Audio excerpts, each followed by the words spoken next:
Thanks for staying with us. We're still discussing Senator Adamu's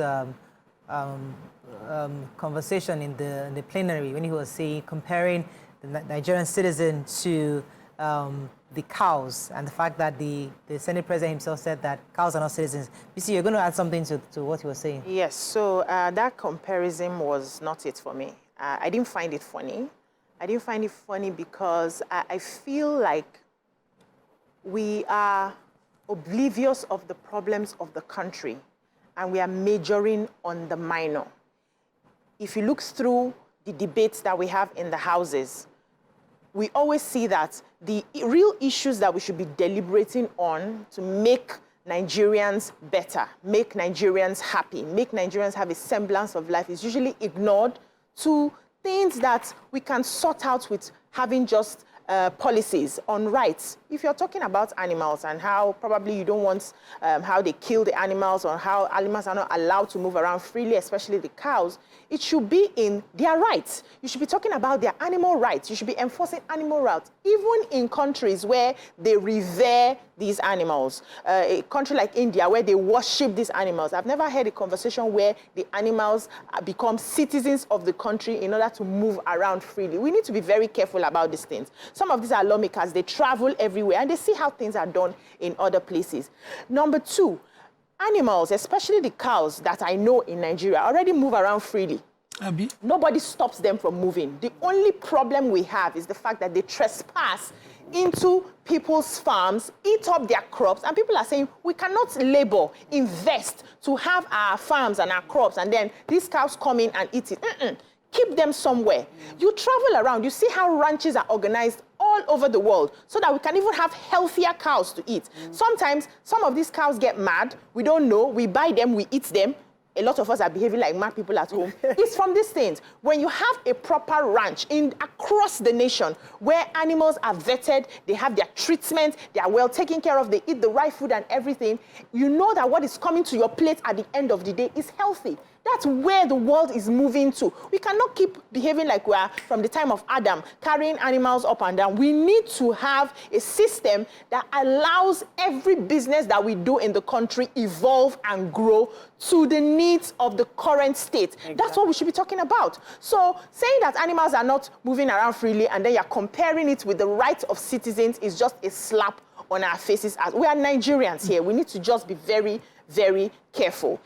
Emphasize on animal rights, whether it's the cows you want to emphasize on. Now, if you make the cows have as much rights or make them citizens, are we still allowed to eat these citizens, or we are no longer going to be eating cows in this country? We need to just make it clear. Let's focus on animal rights. Enforce that. Remove citizenship talk and the right of moving free. You cannot move because where your rights end is where my own rights start. You cannot move into my farm, eat up my crops, and say because they are animals and they have a right, they can move around freely. They do not have the cognitive abilities like human beings who can decipher. So they need a guide who will take them around and take them through the right path so that they don't infringe on other people's rights. Other human beings in Nigeria have rights. Okay, let me take this call. I'll come to you, Nima. Good morning. Thanks for calling. You're live. Hello, good morning. Good morning. I'm calling from Abuja. You're welcome. Go ahead, sir. I listened to the conversation, and we, the people of Nigeria, on behalf of them, we totally reject what that senator said. Because very soon now, they will now propose a bill that the cows will have right to come and vote. You understand? When the election comes now, they say they are citizens. The cows should come and line up for so and so person, and the total amount of cow maybe is 100,000, and the person will now get 100,000 votes as a result of the cows. We reject it. It will not stand. Thank you very much. Okay, so looking at the issue of insecurity in the north, we realize that the issue of herdsmen, farmer clashes, these are long-standing issues that have gone from generation to generation. Yeah. And some of the solutions being preferred is also, aside from the issue of providing ranches for this cattle, is also the recognition of who they are, what they are, to various tribes, groups, and ethnicities. So to you, a cow is just a cow. But somebody else, a cow is a precious animal that should be regarded. Now, as I said, it's possible that maybe the citizenship talk is a bit too heavy. Maybe it's not citizenship we're looking for. Maybe it's more of the freedom of the recognition of that animal as a cherished member of society, a society that should be protected, that should be refrained from, that should be protected from cruelty by humans. You know, there's so many things. So is it possible that we could consider a situation where these cows are not just treated as animals to be slaughtered, but animals to be respected and regarded and respected? And I know we have existing laws. The conversation, we don't even have animal liability in Nigeria. I don't think it's coded. We don't have statutes. It's just basically law of torts. So the discretion of the judge over time with all the tortious principles established in England is what will still apply. But in Nigeria, this entire talk about around cows is not for animal rights too. If you talk about torture, they kill them, chop them, and that's the end of every cow, even though Senator himself is talking about it. We breed our cows for slaughter. Simple. So there's no rights here. We're talking about the commercial investment, commercial conversation here. Somebody is talking about his own investment. The reason why you have, people opposing this conversation, opposing every time this conversation comes up, is because there are no proper establishment for animal liability. If a cow goes into my farm and destroys all my groundnuts and yam, there's animal liability. I should be able to get the proceeds or projected profits that I looked at when I put every seedling on ground from the owner of the cow. The only reason we're having this conversation is because who am I, ordinary farmer like me, to dare ask for the proceeds of my farm when a cow comes in and feeds off my plants? That's the problem we have here. And anytime we have this conversation from that one side of a cow's rights or the cow owner's rights, it's always going to get an opposition. Like I said here, I have a few cows myself. I cannot come and pretend I don't know. But I will not sit down and my cow goes into somebody's compound, destroys something or affects somebody, and I will not have the conversation from an animal liability point. Because I'm too fair to not have that understanding. It's not sorry, no vessel. It's not, it's the same thing that, when your dog runs into the street and decide to feed on my chicken, we go discuss the profit. Who they pay? Who go pay? Yeah. In my own place in Ojo, where I used to school, if you run into somebody's egufe, you better be looking for Mama Egufe. Because even your spiritually, they will come after you. So we need to have this conversation from an holistic point of view, where everybody's rights is brought in. Once we have it like that, nobody will be opposing anything. It is because we are afraid, we have empowered some herdsmen even carry guns, that we got here. So we should always remember where we are coming from. When we're looking at solutions, we should take into cognizance the history of how we got here. It will help us move forward.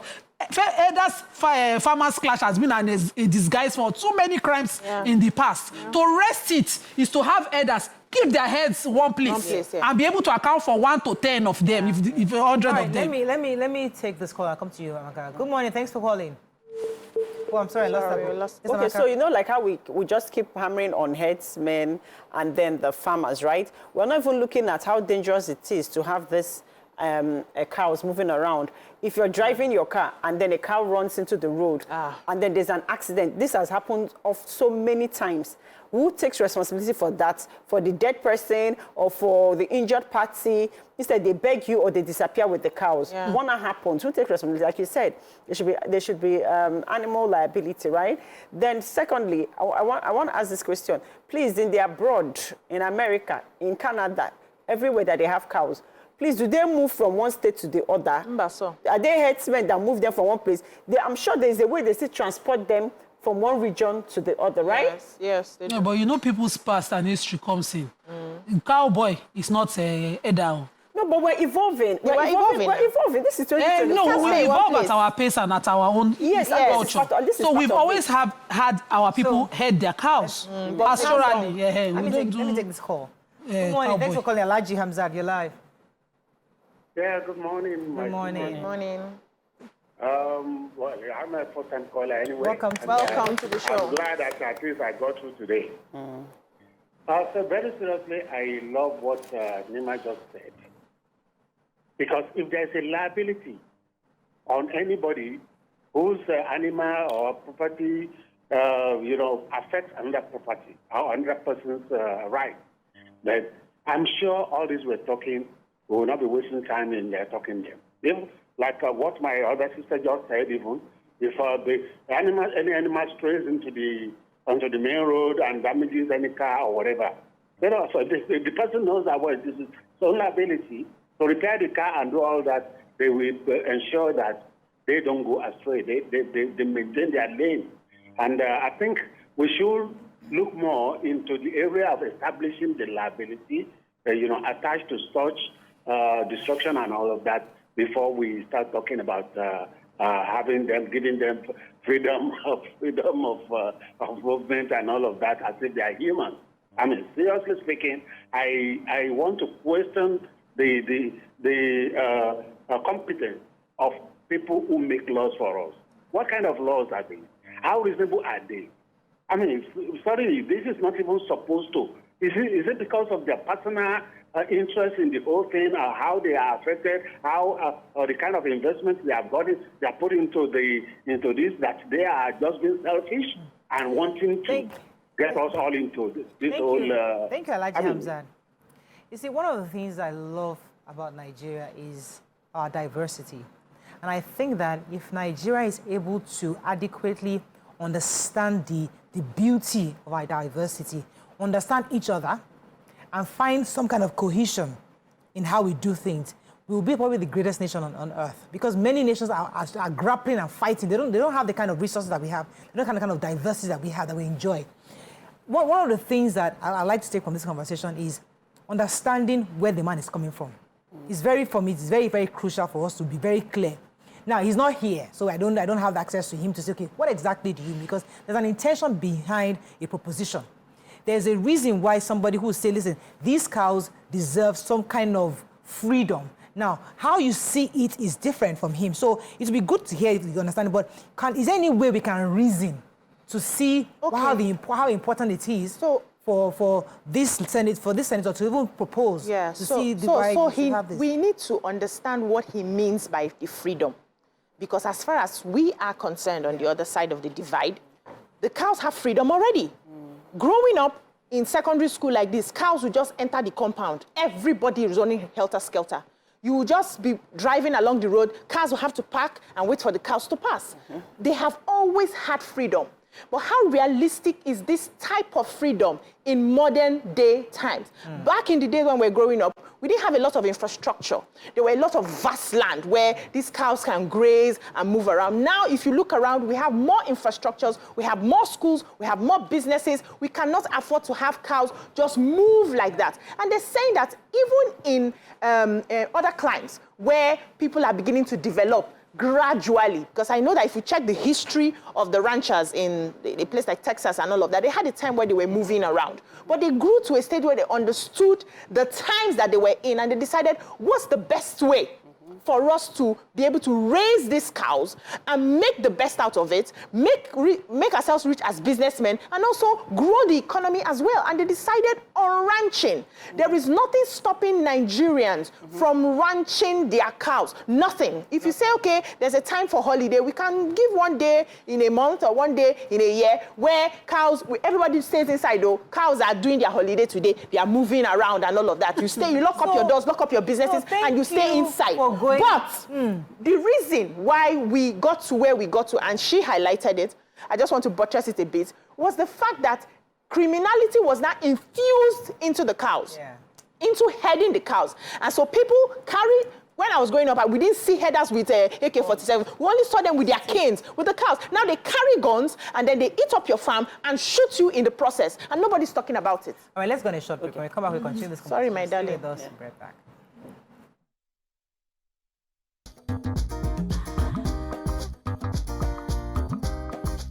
Stay tuned. Your view will be right back. Staying with us. All right, we're still discussing this issue. As I say, it's not yet a law. It's been discussed. I was trying to even find out if it had moved to the second reading. I doubt it.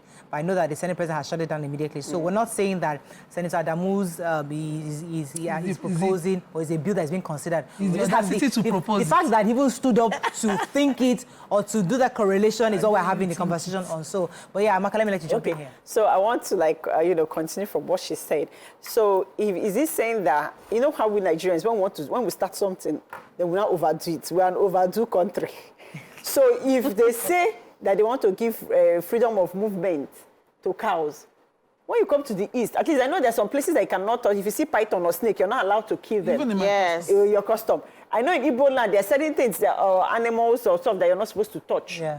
Everybody will start pushing for freedom. Imagine freedom of python. Is that the bone of contention right now in Nigeria with our economic situation?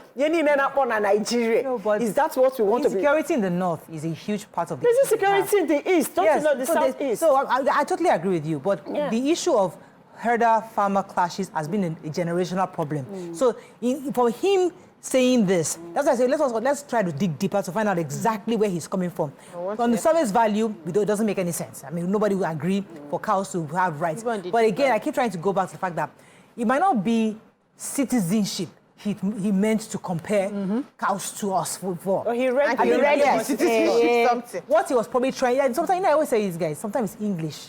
What we are thinking is even for how we say it. Because we don't have the word to describe exactly what we're trying to say. So it's possible he's just trying to push for proper recognition and protection for cows across the country. So there are different ways. Maybe we don't have laws right now to protect this animal. So I'm trying to see his perspective. As I say, he's not here, so we don't know exactly where he's coming from. But I really don't want to believe it's pure citizenship as you and cows that we will chop or we will not chop at the end of the day. Arguments with the section of the Constitution that talked about citizenship. And he read it. He read it fully. So I don't know why you're trying to make excuses for him. It is clear on the face of it. Let me take this call from Toby.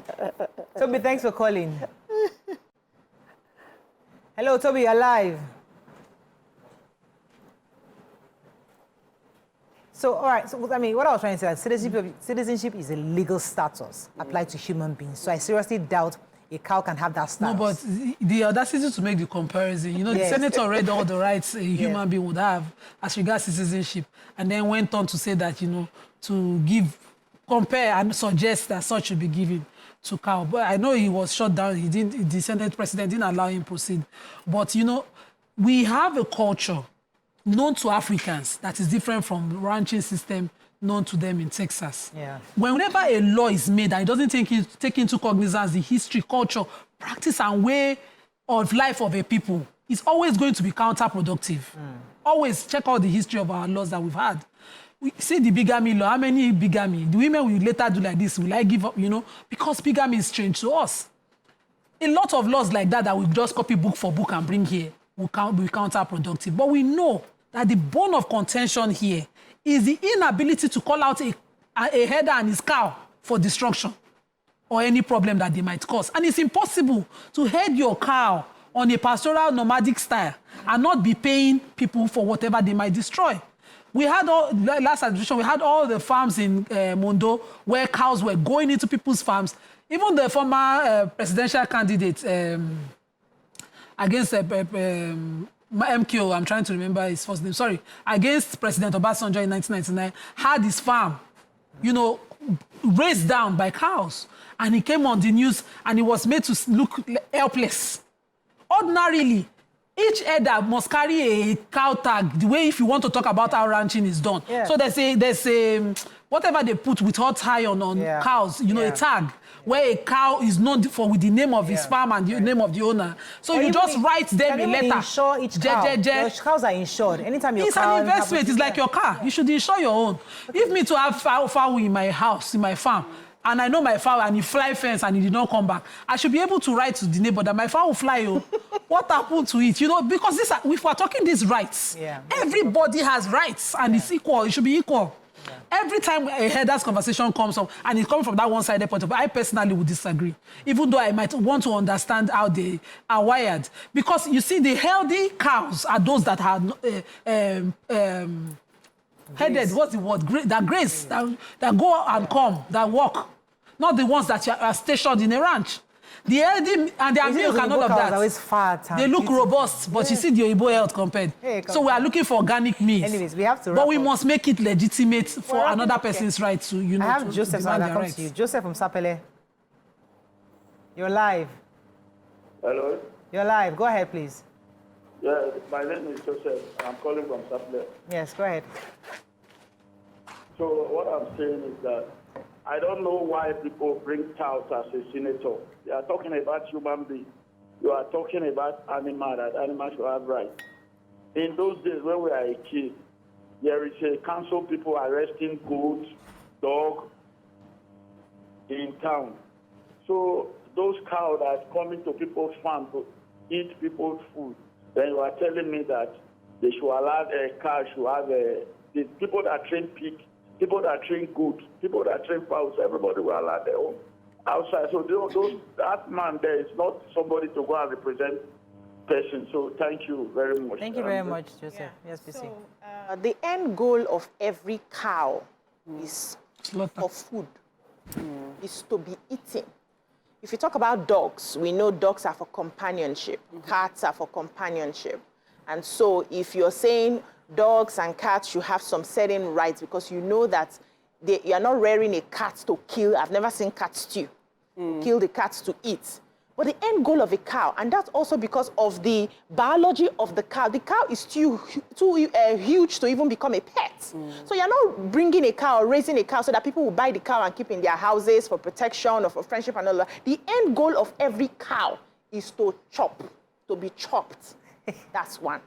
Now, we live together. We are all Nigerians, and no Nigeria is more Nigerian than any other Nigerian. None. Meaning that in every decision that we take, we must take into cognizance the fact that we are not alone in this universe. We have other people who we are going to consider. So if I decide to go into farming now and I have cows, I release my cows and they go into Mariah's compound and decides to maybe one mistakenly falls on one child or the other one damages one side of the property. And I say, I know my cows should have right.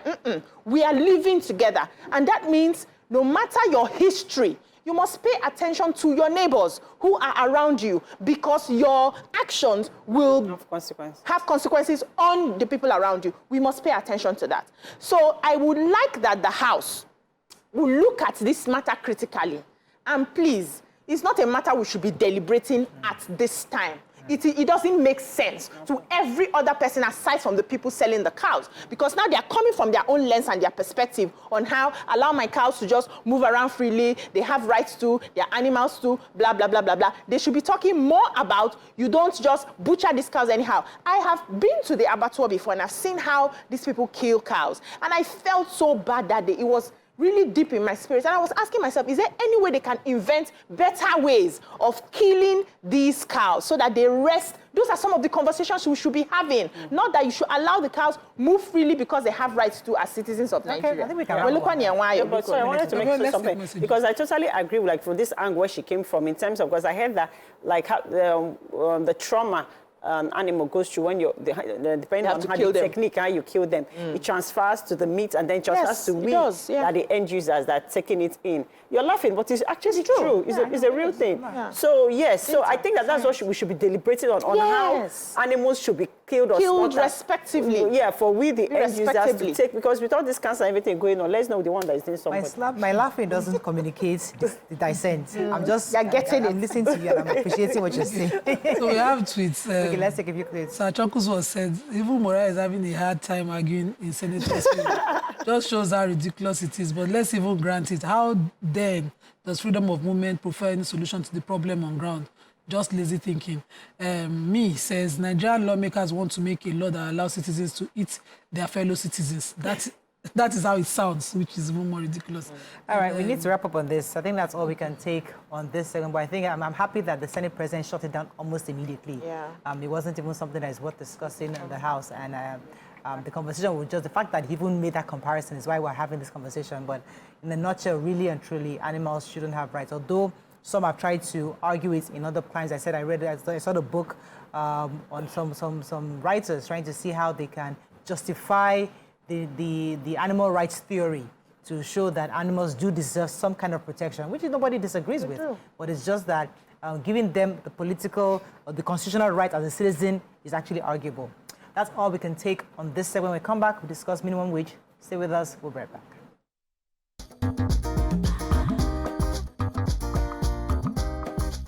Stay tuned. Your View will be right back.